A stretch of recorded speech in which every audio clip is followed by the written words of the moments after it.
avec le Christ et avec la Sainte Vierge, sous le regard du Père. Ce ne sera pas seulement une lection, un enseignement, ça doit être une expérience de notre filialité et de la paternité de Dieu. Le Notre Père est un des plus beaux cadeaux que le Christ ait laissé à l'humanité. Elle est la mère de toutes les prières chrétiennes. Dans les premiers siècles, en temps de persécution, elle était consignée aux catéchumènes seulement le jour avant le baptême, pas avant, de peur qu'elle ne soit profanée, c'est-à-dire transmise consignée aux païens. Celui qui la recevait en gardait les mots comme des reliques et attendait impatient le moment où, sortant des eaux baptismales et levant les mains vers les cieux, pouvait pour la première fois appeler Dieu Père en déclarant sa nouvelle identité de Fils de Dieu. Il est nécessaire de rappeler ces choses parce que nous avons perdu le sens du mystère qui se cache derrière ces mots. Nous devons racheter le Notre Père de l'habitude qui le couvre comme d'une couche isolante. La liturgie nous donne l'exemple de cette vénération pour la prière du Seigneur en la plaçant dans les moments les plus solennels de ces célébrations. Le Notre Père est né de la prière même de Jésus.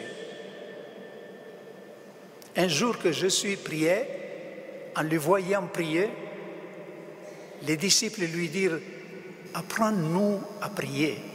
Parce qu'ils se rendaient compte qu'ils ne savaient pas prier. Seulement en regardant le Christ priant, ils se rendaient compte qu'est-ce que c'est que la prière. Et Jésus, comme leur donnant sa propre prière, leur dit « Quand vous priez, vous dites « Notre Père qui es aux cieux », etc. C'est ainsi que doit être vu le Notre Père, comme la prière de Jésus qui se répand dans son corps mystique, qui descend de la tête au corps. En la prononçant, nous sommes entraînés dans le même élan de confiance, de louange, de tendresse et d'amour pour le Père qui remplissait le cœur humain du Christ. Cela ressort de ce que saint Paul nous dit en Galates 4, 6, et puis dans la lettre aux Romains aussi. Il dit « La preuve que vous êtes des fils, c'est que Dieu a envoyé dans nos cœurs l'esprit de son Fils qui crie « Abba, Père ». Saint Augustin se demandait comment est-ce que le Saint-Esprit peut s'adresser à Dieu le Père en lui criant « Abba, Père ». Il y a un problème théologique là derrière, parce que le Saint-Esprit n'est pas le Fils de Dieu. Il procède du Père, mais il n'est pas le Fils du Père. Dieu n'a qu'un seul Fils. Comment donc est-ce que le Saint-Esprit peut s'adresser à nous, au Père, en lui criant « Abba ». Et la réponse c'est que c'est parce que c'est l'Esprit du Fils, l'Esprit qui s'est historicisé et comme incarné dans le Fils, et qui continue à nous le cri de Jésus, le Fils. Donc, avec le Pater, c'est la prière de Jésus qui continue comme une onde dans l'histoire. Il y a une grande ressemblance entre la prière du Pater et l'Eucharistie. Dans les deux cas, Jésus continue sa fonction sacerdotale. son onction sacerdotale, qui consiste à offrir des prières de supplication au Père et finalement de s'offrir en sacrifice au Père. Dans l'Eucharistie, nous entrons en communion avec le corps du Christ. Dans le Pater, nous entrons en communion avec la prière du Christ. Tertullien définit le Pater un résumé de tout l'Évangile, en utilisant des expressions familières à la prière juive. Jésus a composé une prière nouvelle et tout à fait originale, qui est le miroir fidèle de sa prière et de son monde intérieur. Elle évoque les Magnificat de Marie, qui, elle aussi, est une prière complètement issue des expressions bibliques connues, mais en même temps, c'est une prière très originelle, jaillissante de Marie comme d'une seule coulée. Et venons, chers frères et sœurs, maintenant à l'invocation initiale du Pater, qui est le thème spécifique de ce premier enseignement. Notre Père qui es aux cieux. Toutes les prières de Jésus rapportées dans les évangiles commencent par ces cris « Abba, Père », excepté une prière, celle que Jésus prononce sur la croix, « Mon Dieu, pourquoi m'as-tu abandonné ?» qui toutefois est seulement la citation d'un psaume.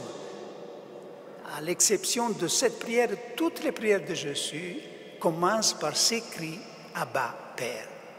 Le mot aramaïque « Abba », parce que c'est un mot aramaïque, n'est conservé que dans un endroit de l'Évangile, à propos de la prière de Jésus au Gethsémani. Mais on est sûr que c'était la façon habituelle de Jésus de s'adresser à son Père. Pour nous aujourd'hui, étant donné l'habitude que nous y avons fait, il est presque impossible de réaliser la révolution que Jésus apportait par cela dans la manière de concevoir Dieu. Dieu est l'Éternel, le Très-Haut, le Kadosh, le Saint. Quelqu'un dont on ne peut pas même prononcer le nom. Et voilà que maintenant, on peut s'adresser à lui avec cette familiarité inouïe, parce que Abba signifie papa ou cher père, ce que nous avons de plus familier, de plus tendre pour nous adresser à notre Père naturel. Et pourtant, rien de faible ou sentimental dans cette image de Dieu. On dit parfois que la différence entre l'Ancien et le Nouveau Testament, c'est que l'Ancien Testament nous présente un Dieu de tonnerre, tandis que le Nouveau Testament nous présente un Dieu de tendresse. Mais c'est faux. C'est faux. Notre Père qui est aux cieux. Et cette dernière expression qui est aux cieux n'indique pas un lieu, un endroit. Dieu n'a pas d'endroit, évidemment, n'est pas confiné dans un endroit. L'expression indique un état, une manière d'être.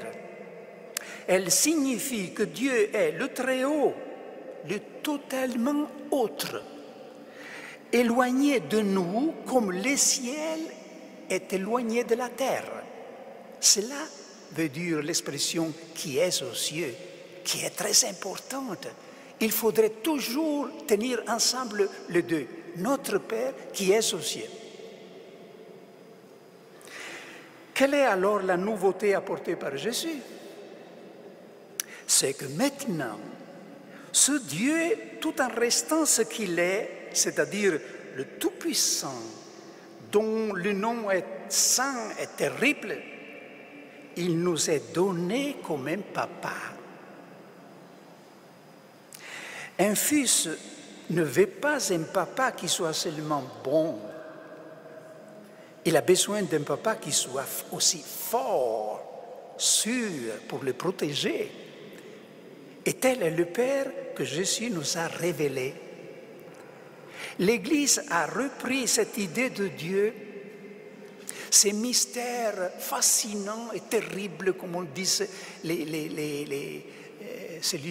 qui étudient la phénoménologie religieuse. Et il a repris cette idée de Dieu en la plaçant tout au commencement de son credo. Je crois en Dieu le Père Tout-Puissant. Père, mais Tout-Puissant. Tout-Puissant, mais Père. C'est formidable, le contenu de cette expression au commencement du credo. Je crois en Dieu le Père Tout-Puissant. Père Tout-Puissant. Le moment est venu maintenant, chers frères et sœurs, de nous poser des questions à propos du Père. Jusqu'à il y a peu de temps, on avait coutume de dire que le Saint-Esprit était le grand inconnu parmi les trois personnes de la Trinité. On ne peut plus le dire.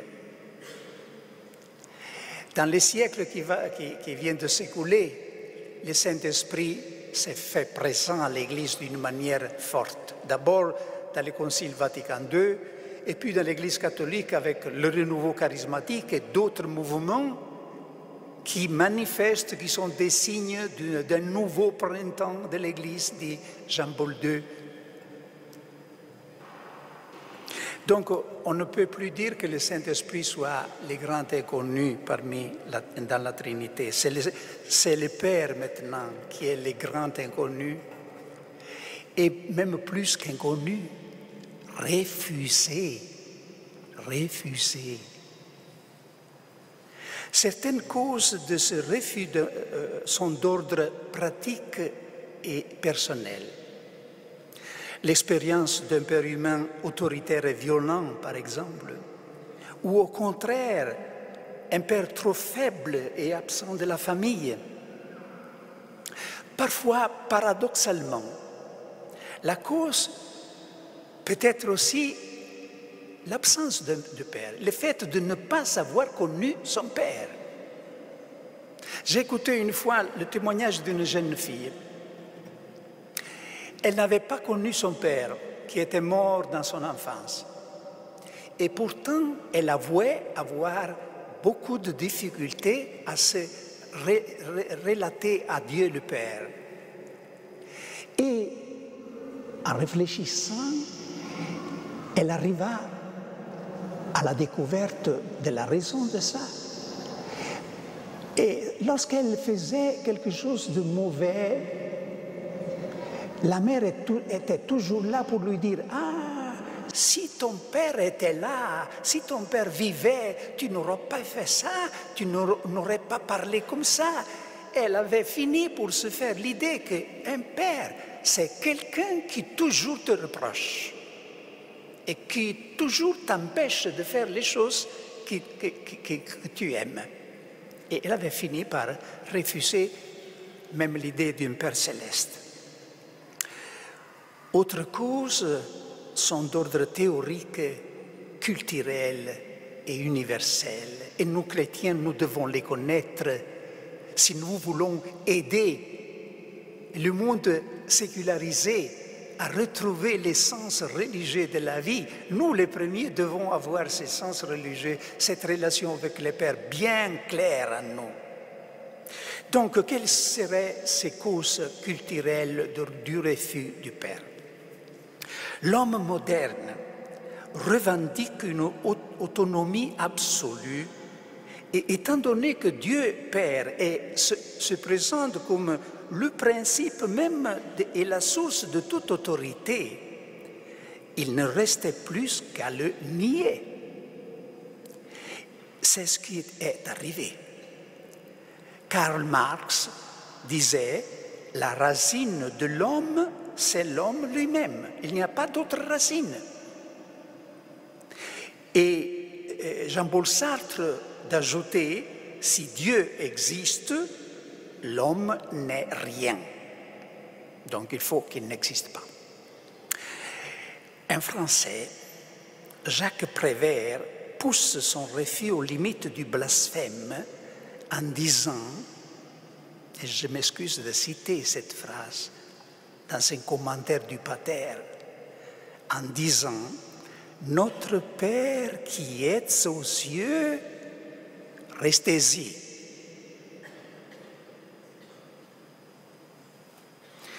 Freud pensait pouvoir donner une justification psychologique à ces refus. Pour lui, le culte du Père céleste n'est qu'une projection du complexe paternel qui porte l'enfant à idéaliser son Père de la terre après avoir voulu le tuer.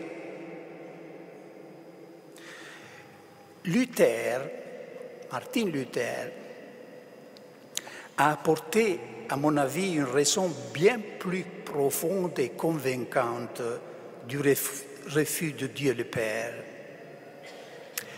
Il dit, tant que l'homme vit un régime de péché, dans l'égoïsme, Dieu lui apparaît comme l'ennemi. Pourquoi? Parce que l'homme pécheur égoïste convoite. Il a des désirs. Il désire le pouvoir, le plaisir, la femme d'autre ou l'homme d'autre.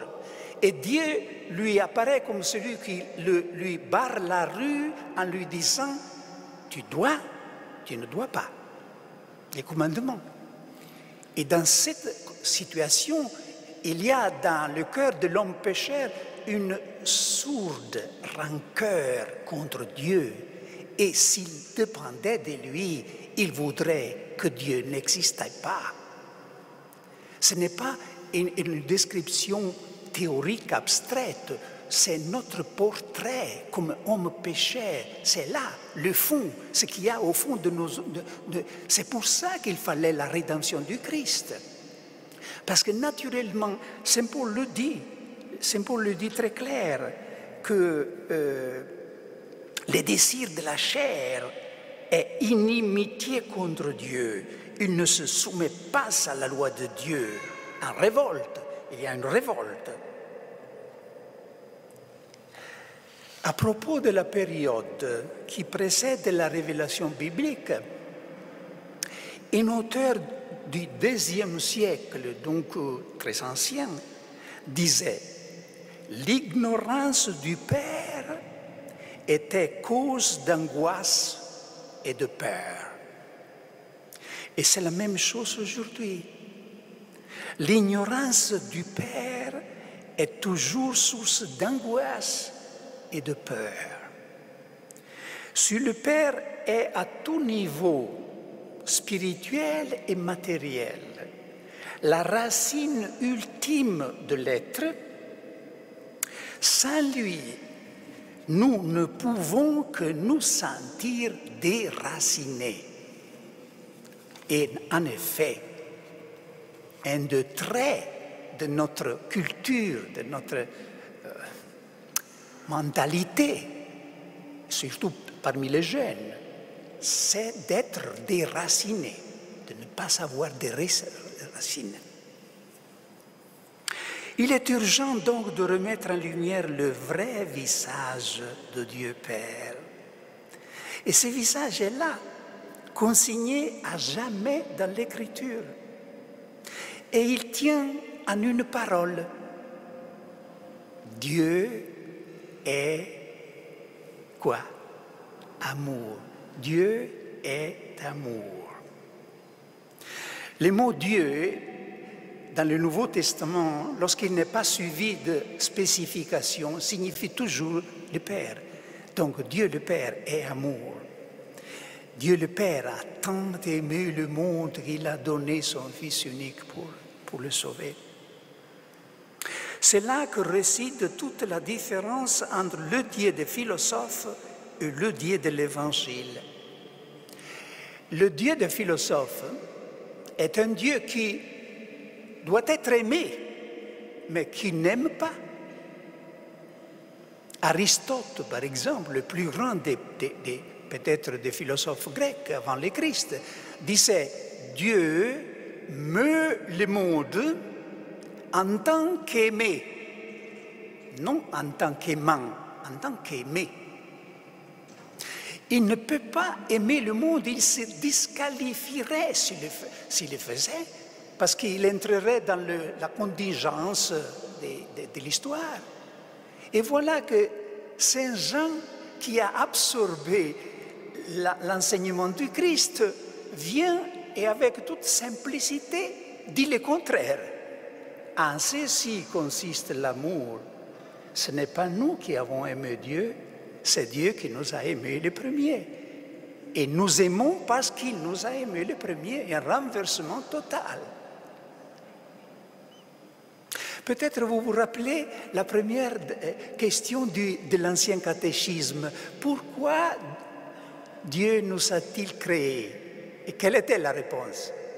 Pour le connaître, le servir, l'aimer dans cette vie et nous réjouir avec lui dans le paradis. Plus ou moins c'était ça, n'est-ce pas, la réponse? Vous vous rappelez? Bien, cette réponse, évidemment, est parfaite, mais elle est incomplète. Elle répond seulement à la question à quelle fin nous a créé Dieu, pour quel but nous a créé, pour le servir, l'aimer, etc. Elle ne répond pas à la question qui l'a poussé à nous créer.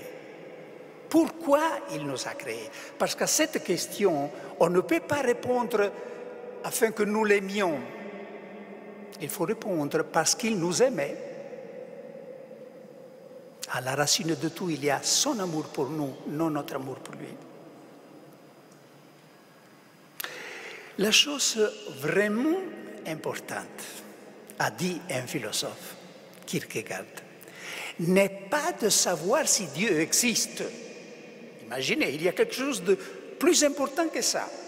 La chose la plus importante n'est pas de savoir si Dieu existe, c'est de savoir s'il est amour. Et c'est vrai. Un Dieu qui, par hypothèse, ne nous aimait pas, nous ferait plus peur que confiance.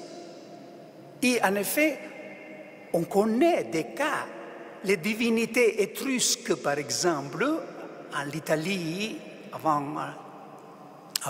l'Empire romain, il y avait les Étrusques. Ils avaient des divinités qui faisaient peur. Et il fallait toujours les plaquer. Les divinités des Aztèques au Mexique aussi étaient terribles, cruelles. Un Dieu qui ne serait pas amour serait cause d'angoisse plus que de confiance. C'est là où réside l'originalité et la nouveauté du christianisme. C'est ça. Dans toute religion et dans chaque philosophie religieuse, on commence en disant aux gens ce qu'ils doivent faire pour se sauver. Ça peut être des œuvres de mortification, des aumônes, ou bien de spéculations intellectuelles, philosophiques. Mais toujours, le schéma est, si tu fais ça, si tu parcours ce chemin, tu arriveras au salut ou à l'illumination. Le christianisme ne commence pas en disant aux gens ce qu'ils doivent faire. Non, il commence en leur disant ce que Dieu a fait pour eux. Donc, le christianisme, c'est la religion de la grâce. Évidemment, il y a le commandement, tu dois aimer ton Dieu avec toute ta force. Oui, mais l'ordre des commandements n'est pas le premier niveau, c'est le deuxième. Plus haut que le niveau des commandements, il y a le niveau du don, de la grâce.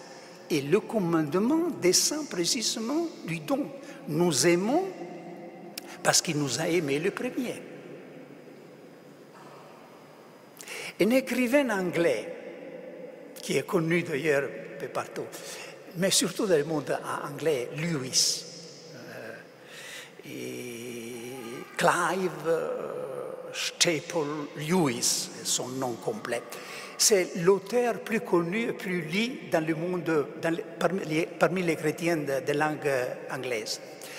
Et c'est l'auteur aussi de Narnia, des histoires de fantasy qui sont passées sur les écrans. Mais il a écrit un livre, un roman qui est très intéressant. Et peut-être quelqu'un de vous l'a lu. Il s'appelle La tactique du diable. La tactique du diable. Et c'est très drôle l'intrigue de ce roman. Il y a en Londres un jeune homme qui vient de se convertir et de reprendre la pratique religieuse. Un petit diable lui est posé à côté pour évidemment le séduire et le détourner de sa décision. Mais comme c'est un jeune diable qui n'est pas très expérimenté, il se tient en contact avec un diable de l'enfer qui est comme un maître de novice bien expérimenté. Alors, il lui écrit des lettres pour lui dire à chaque situation ce qu'il faut faire pour détourner ce jeune homme-là. C'est un traité de vices et de vertus merveilleux, d'une modernité, d'une psychologie merveilleuse. Seulement, il faut lire à l'envers. Tout ce que le diable suggère, il faut faire exactement le contraire. Non? Eh bien, ça me vient à la pensée maintenant, parce qu'à un certain moment, l'auteur nous prend et nous fait descendre à l'enfer et nous fait assister aux propos que les démons échangent entre eux. Et ils disent pratiquement ceci. Comment est-ce que Dieu peut aimer ces misérables créatures qui sont les hommes? Ça ne peut pas être. Il doit y avoir un truc. Et nous ne sommes pas arrivés à le découvrir, mais nous y arriverons parce que ça, c'est pas possible. Notre Père, c'est ainsi qu'il nomme le diable, notre Père s'est révolté précisément au commencement à cette idée que Dieu aimait les hommes. Et il l'a fait sans les consulter.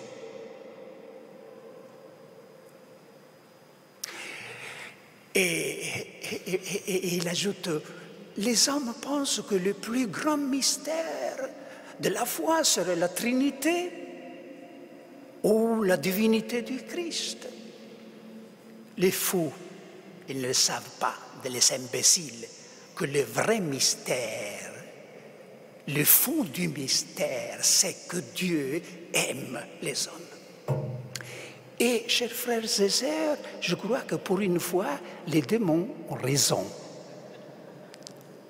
Ça, c'est le mystère. Ça, c'est le mystère qui nous remplit de joie, évidemment.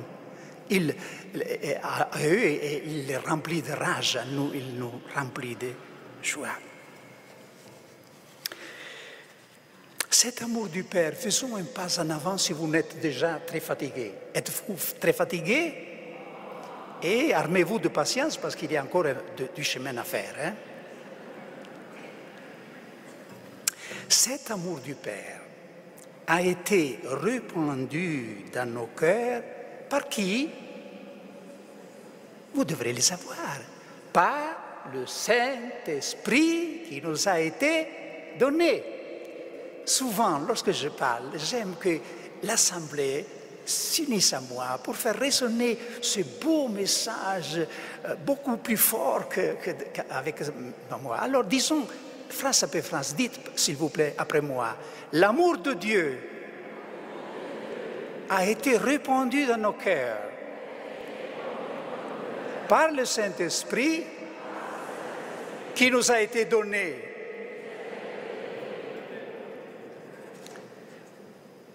Donc, l'amour de Dieu, ce n'est pas seulement une notion, une vérité révélée dans l'Évangile.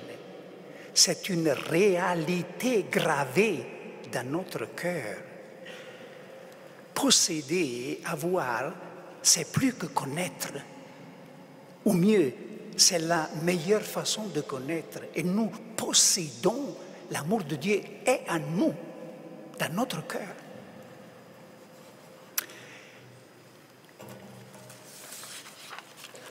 J'ai illustré ci-dessus l'idée de Dieu qui habite le cœur de l'homme pécheur, l'homme vieux. C'est l'idée d'un Dieu qui est l'ennemi de son bonheur. Et maintenant, suivez-moi, parce que nous allons découvrir comment le Saint-Esprit change complètement cette situation. Et c'est comme faire un peu une séance de psychoanalyse religieuse, parce que nous creusons dans le fond de notre existence chrétienne. Donc voilà comment le Saint-Esprit change cette situation et de l'homme vieux fait l'homme nouveau, de l'esclave fait le Fils de Dieu. Donc quand le Saint-Esprit vient dans nous, d'abord dans les baptêmes, et puis dans chaque moyen de grâce, la parole de Dieu, l'Eucharistie, aussi une retraite, lorsque le Saint-Esprit est accueilli en nous, il commence par nous ouvrir un œil nouveau, par nous donner un regard nouveau sur Dieu, un regard dans lequel Dieu nous apparaît non comme l'ennemi de notre joie, mais comme notre allié, comme quelqu'un qui n'a pas épargné son propre Fils pour nous, qui ne s'est pas épargné son Fils, qui a fait le grand sacrifice de nous donner son Fils. Peu à peu, l'homme change son opinion sur Dieu jusqu'au jour où il peut s'écrier du fond de son cœur, « Abba, Père, maintenant je te connais. » Comme disait Job, je te connaissais seulement par oui dire, mais maintenant je te connais. Et voilà ce que signifie que de renaître de l'esprit. Ce que nos frères anglais disent « be born again », « to be born again ». C'est cela. Le Fils de Dieu est né.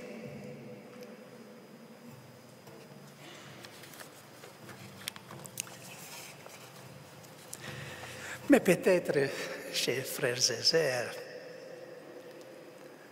vous avez déjà formulé dans vos pensées l'objection et la souffrance du monde. Et cet immense fleuve de larmes et de sang qui traverse l'histoire. Cette objection est devenue particulièrement aiguë après Auschwitz. Toute une littérature est née que l'on pourrait définir comme des processus à Dieu. Où était Dieu pendant ces temps? Combien de fois a-t-on entendu cette question? Il ne s'agit pas que de voix de protestation qui s'élèvent de la littérature ou de la philosophie. C'est l'humanité entière qui, de tous les coins de la terre, crie chaque jour sa souffrance. J'ai lu une fois ce témoignage d'une jeune femme, qui est un témoignage parmi beaucoup d'autres, même plus tragiques. Elle disait, « Seigneur, pourquoi m'as-tu condamné à mort ?» On venait de lui découvrir une maladie incurable. J'ai un mari qui, après 10 ans de mariage, m'aime encore et me le dit. Et des enfants merveilleux. Pourquoi ne pourrais-je pas les voir grandir? Étant une femme de foi, elle se reprend immédiatement et ajoute une phrase d'une autre teneur. « Je sais, Seigneur, que ce n'est pas nous qui pouvons décider de la vie et la mort selon notre plaisir, et que l'on ne mesure pas la réussite d'une vie au nombre des années. Mais si tu veux que tout cela descende de la tête au cœur, alors il faut que tu le fasses toi-même. Nous n'y arrivons pas nous-mêmes. Que pourra répondre à cela la foi qui est au banc des accusés? Je crois que face à la souffrance, nous devons, nous les croyants, nous mettre avant tout dans une attitude d'humilité. N'imitons pas les amis de Job, qui à la fin sont désavoués par Dieu lui-même, alors qu'il s'en était fait ses défenseurs. Ne nous répandons pas en explications savantes comme si la souffrance ne recélait aucun mystère pour nous. Il faut dire de la souffrance ce que saint Augustin disait de Dieu lui-même. Si tu crois l'avoir compris, alors dis-toi que ce n'est pas lui que tu as compris. Jésus, qui avait bien plus d'explications à donner sur le sujet de la souffrance que nous, se mit à pleurer devant la veuve de Naïm, ainsi que devant les sœurs de Lazare mort. Seulement, après avoir pleuré, il ajoute, avec une autorité divine, « Je suis la résurrection et la vie. Qui croit à moi, même s'il meurt, vivra. » Nous aussi, les chrétiens, après les larmes, ou parmi les larmes, nous pouvons prononcer quelques mots sur la souffrance. Par exemple, que ce n'est pas vrai que l'homme souffre et Dieu ne fait que regarder. Dieu aussi souffre. Ce n'est pas nous qui venons de trouver cette affirmation insolite uniquement pour avoir quelque chose à répondre aux hommes d'aujourd'hui. C'est écrit en toutes lettres dans la Bible, du bout à la fin. Le Dieu de la Bible est un Dieu passionné, plein de pathos. Pathos signifie sentiment, mais aussi passion. La lecture de l'Exode d'hier soir, si vous vous rappelez, nous a montré un Dieu qui dit « J'ai écouté la clameur des fils d'Israël en Égypte, j'ai vu l'oppression de mon peuple. » Donc c'est un Dieu qui écoute, qui regarde, qui n'est pas indifférent. Si cette affirmation que Dieu souffre nous paraît inouïe et fait encore un peu peur à quelqu'un, c'est parce que pendant des siècles, l'idée que nous sommes faite de Dieu, c'était plutôt l'idée des philosophes grecs. Un Dieu impassible. Le mot technique était apathès. Dieu ne peut pas être soumis au changement et à la souffrance. Nous avons oublié la chose la plus importante, que le Dieu chrétien est amour. Tout dépend de ça. Et l'amour est la chose la plus vulnérable qu'il y ait dans le monde. Parce que l'amour, si c'est vrai, authentique, doit laisser l'aimer libre de répondre ou refuser. Autrement, c'est violence, ce n'est pas l'amour. Et en laissant libre l'autre de répondre, l'amour s'expose au refus. Et c'est ce qui s'est passé entre l'humanité et Dieu. J'ai engendré des fils et ils m'ont rejeté. C'est le commencement du prophète Isaïe.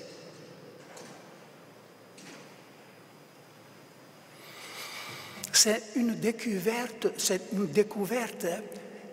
qui a été faite par les plus grands théologues du siècle passé et qui a été acceptée par Jean-Paul II dans son encyclique sur le Saint-Esprit, dont nous célébrons cette année le 25e anniversaire, Dominum et Vivificantem.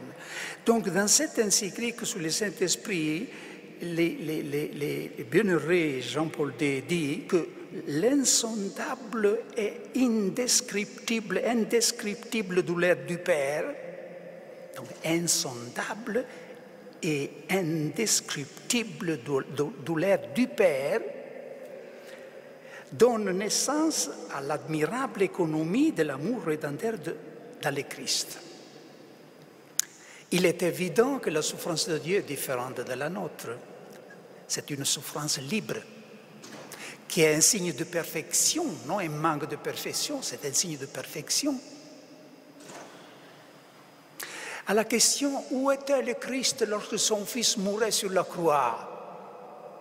il faut répondre tout simplement, il était là, à la croix. Je ne sais pas si vous avez jamais remarqué, en entrant dans une église ou un musée, la représentation occidentale de la Trinité. Donc, c'est plus connu maintenant la représentation orthodoxe, orientale. Les trois anges autour d'une table, vous l'avez présent, n'est-ce pas? Dans la vision occidentale, la Trinité, c'est toujours les trois personnes divines sur la croix. Il y a le Père, les bras étendus qui soutiennent la croix du Christ, souvent le visage presque voilé, comme quelqu'un qui pleure. Et entre le visage du Père et celui du Christ, il y a la colombe du Saint-Esprit. C'est la Trinité, c'est ce qu'on appelle dans la peinture la Trinité. Donc, les artistes et la piété populaire ont découvert la souffrance de Dieu avant même que les théologues. Et ça, c'est très important. Parce que cette image du Père qui plaire, qui soutient le Fils, qui compatit, doit être transportée dans la vie. Souvent, lorsqu'une maman me dit sa détresse, sa souffrance parce qu'elle a perdu un fils, elle se demande où était Dieu, pourquoi Dieu a permis ça. Je lui dis, sœur, tu te demandes où était le Père lorsque tu pleurais? Ne l'as-tu pas vu? Il était à côté de toi. Il pleurait avec toi. Oui, il pleurait avec toi. Il faut accepter, absorber cette image de Dieu qui n'est pas loin, mais qui souffre avec nous. Pas de question alors pourquoi il le permet, il a l'éternité et la réponse à cette question, il a donné lorsqu'il a ressuscité le Christ en nous disant que ce sera le dernier mot. Son dernier mot, ce sera la résurrection, pas la mort. Qu'est-ce qu'on fait pour convaincre quelqu'un qu'une certaine boisson qu'on lui présente n'a pas de poison? La manière la plus simple pour les convaincre, c'est de boire cette boisson devant lui, avant lui. Eh bien, c'est ce que Dieu a fait en buvant le calice de la passion, de la souffrance dans le Christ entièrement devant nous. Donc il a montré que la souffrance n'est pas absurdité, n'est pas seulement négativité, il y a une perle au fond du calice, il y a une perle. Et la perle s'appelle précisément résurrection. Résurrection. J'estime en effet que les souffrances du temps présent ne sont pas à comparer à la gloire qui doit se révéler à nous. Et encore dans l'Apocalypse, il essuiera toutes larmes de leurs yeux. De mort, il n'y en aura plus. De pleurs, de cris et de peines, il n'y en aura plus, car l'ancien monde s'en est allé. Et cette réponse de la croix n'est pas seulement pour nous, les chrétiens, elle est pour tout le monde. Parce que le Christ est mort pour tous, même pour ceux qui ne le savent pas. Il y a un élément objectif et un élément subjectif dans la passion, la rédemption du Christ. L'élément objectif, c'est le fait qu'il est mort pour tous. L'élément subjectif, c'est la prise de conscience des gens, de ces faits, l'acceptation, c'est la foi. Et donc l'élément objectif, c'est un beaucoup plus large que l'élément subjectif. Le Concile Vatican II a dit que, d'une manière connue seulement par Dieu, le Saint-Esprit met en relation avec le mystère pascal tout le monde. Chacun peut être mis en relation avec le mystère pascal d'une façon connue à Dieu. Et la souffrance est précisément ce lien qui permet aux énergies salvifiques de la croix du Christ de passer à tout le monde, même en dehors de l'Église.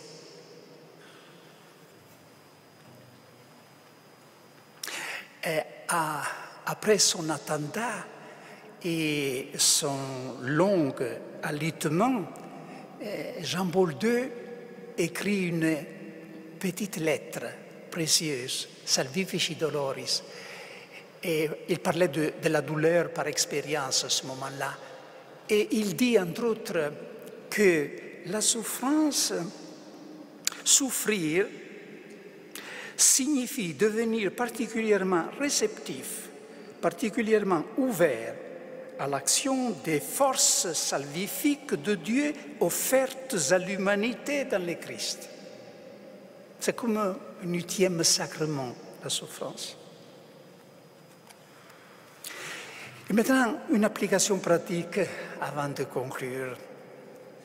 Mais je disais déjà au commencement, chers frères et sœurs, qu'au-delà des idées que je partage avec vous, l'essence de ce rassemblement, c'est de passer un temps avec le Christ sous le regard du Père en recevant sur nous sa complaisance. Parce que le Père nous regarde à ce moment-là et il est très content que nous le découvrions vraiment. Il est très content. Pas notre Père qui est aux cieux. Nous, lorsque nous prononçons ces paroles, nous pensons simplement à la réaction, au sentiment, à la gratification que nous donne de pouvoir appeler Dieu notre Père. Nous rarement pensons à la joie de Dieu de se sentir appelé Père. Mais la plus grande joie, c'est précisément la joie de Dieu lorsqu'un enfant lui s'adresse à lui en disant « Père, cher Père ». Je me rappelle une fois avoir assisté à une petite scène familière. Je connaissais une famille dont il y avait une petite fille de quelques mois qui, pendant le jour, avait appris sa première parole, « maman, maman ». Et la maman lui avait appris à dire la seconde parole, « papa ». Je ne sais pas, en français on dit « papa ». Papa. Et j'étais là lorsque le papa rentra le soir et la maman avait préparé la représentation, donc le théâtre, elle était au sommet de l'escalier, était prête. Donc dès que le père apparaissait, cette petite fille devait faire son exploit, dire la seconde parole de sa vie. Et elle, en effet, lorsque le père était là, elle a crié « papa » avec la voix d'une petite fille. Bien, je n'oublierai jamais la réaction, la joie qui rayonnait de la face de ses pères, d'écouter ce cri de sa petite fille la première fois. C'était comme si, à ce moment-là, il devenait père. Eh bien, c'est ça. Chaque fois que nous appelons Dieu Père, il devient Père pour nous. Donc l'application pratique que j'énonçais consiste dans une réconciliation entre le Père et les fils dans le niveau humain. La littérature, l'art, le cinéma, la publicité paraissent ne connaître qu'un seul rapport humain, le rapport de nature érotique entre l'homme et la femme. On laisse presque inexploré un autre rapport autant universel et vital, le rapport père-fils. Je demande pardon aux mères et aux femmes ici présentes si j'insiste unilatéralement sur les rapports avec les pères. C'est parce que c'est les rapports plus conflictuels. Et c'est parce qu'un bon rapport entre le père et le fils fait la joie aussi des mères. Et elle aussi se réjouit de ces rapports. Si on regarde avec objectivité les cœurs humains, on s'aperçoit qu'un rapport réussi, intense, serein avec ses fils est pour un homme adulte et mûr non moins important et gratifiant que le rapport homme-femme. On sait d'ailleurs combien un rapport pareil est fondamental pour un fils ou une fille. Et le vide affreux créé par son absence. Comme le cancer, d'habitude s'attache aux organes plus délicats de l'homme et de la femme. Ainsi, la puissance destructive du péché et du mal attaque les liens les plus vitaux de l'existence humaine. Rien n'est plus exposé à l'abus et à la violence que le rapport entre l'homme et la femme et les rapports entre les pères et les fils. Paternalisme, autoritarisme, possessivité, et de l'autre côté, rébellion, refus, incommunicabilité, silence. Il ne faut pas évidemment généraliser. Le monde est plein de rapports très beaux entre père et fils. J'en connais moi-même plusieurs cas. On sait néanmoins combien sont nombreux les cas de rapports tendus et difficiles. En Isaïe, Dieu dit, je l'ai déjà cité, « J'ai élevé des enfants, je les ai fait grandir, mais ils se sont révoltés contre moi. » Beaucoup de pères savent par expérience la souffrance qui se cache derrière ces paroles. Mais la souffrance est réciproque. Il y a des pères dont la plus grande souffrance est d'être rejetés ou méprisés par ses fils. Et il y a des fils dont la plus grande souffrance est de se sentir mal compris, non apprécié ou même refusé par son père. Je voudrais dire quelques mots aux uns et aux autres, aux parents et aux fils. Beaucoup d'ailleurs sont l'une et l'autre chose, son père et fils en même temps. Parfois, on lit sur les tombeaux cette phrase fameuse, mais je crois que chaque père pourrait la répéter à son fils. « Ce que tu es, je l'étais. Ce que je suis, tu le seras. » Saint Paul donne cette règle d'or. « Enfants, obéissez en tout à vos parents. C'est cela qui est beau dans le Seigneur.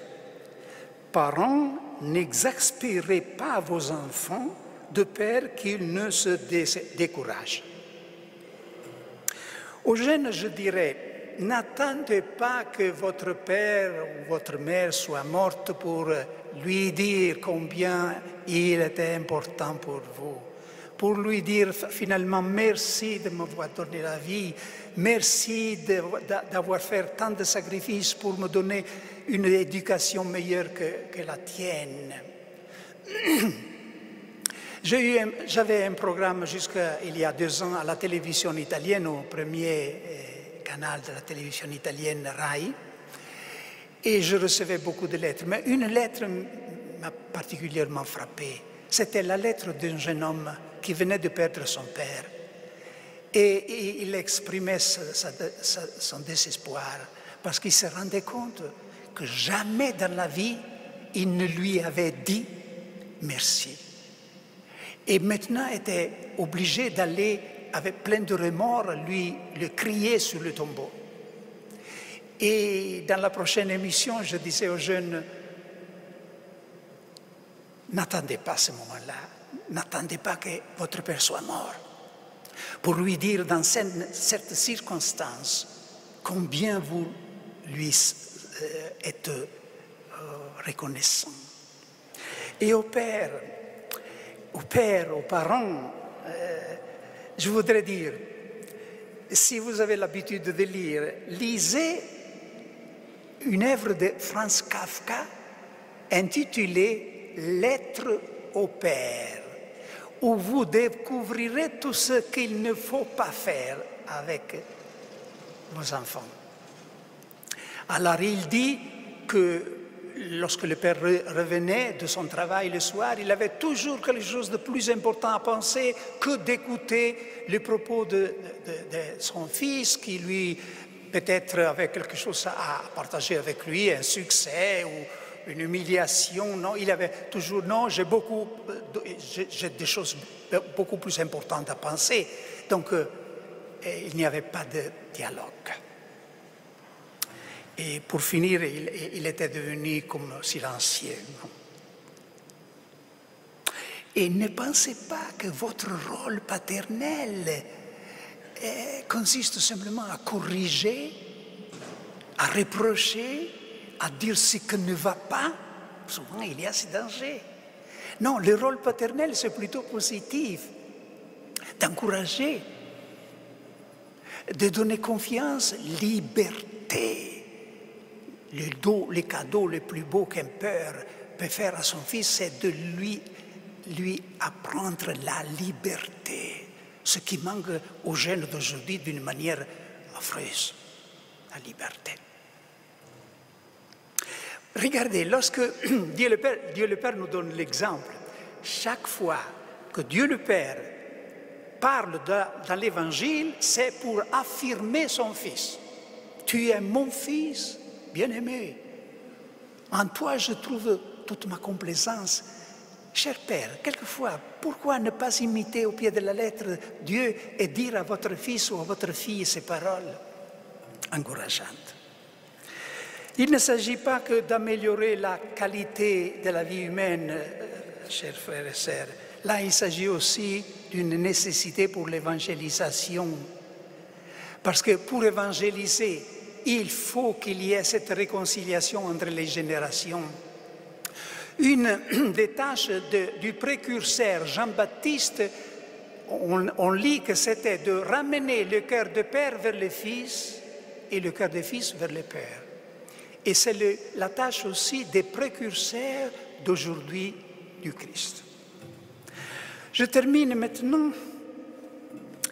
en lisant quelques lignes du plus beau commentaire à la première invocation de notre Père que je connais. Ce commentaire a été écrit dans votre langue, la langue française. Et vous devriez être capable d'en reconnaître l'auteur des premières paroles. Hein? Je me scandaliserai si vous ne le connaissez tout de suite. Notre Père qui es aux cieux, mon Fils leur a enseigné cette prière. Notre Père qui es aux cieux, il a bien su ce qu'il faisait ce jour-là, mon Fils qui les aimait tant. Qui est celui? Hein? Peggy, oui. Quand il a mis cette barrière entre eux et moi, notre Père qui es aux cieux, c'est 3 ou 4 mots. Cette barrière que ma colère et peut-être ma justice ne franchira jamais. Heureux celui qui s'endort sous la protection de l'avancée de ces 3 ou 4 mots. Ces mots qui marchent devant toute prière comme les mains du suppliant marche devant sa face.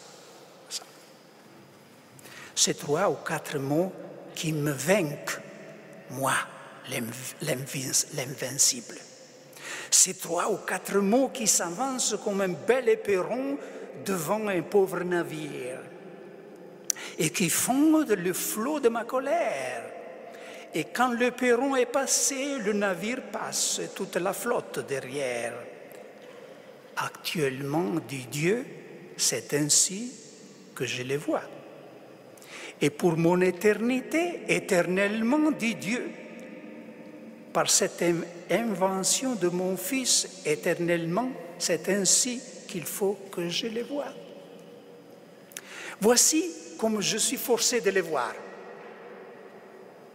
De même que le sillage d'un bon vaisseau va s'enlargissant jusqu'à disparaître, se perdre, mais commence par une pointe, qui est la pointe même du vaisseau.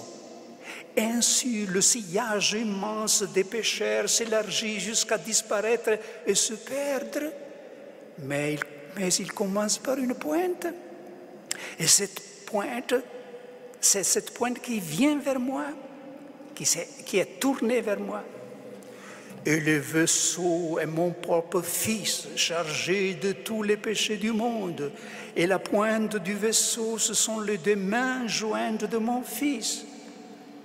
Et devant le regard de ma colère, et devant le regard de ma justice, ils se sont dérobés derrière lui.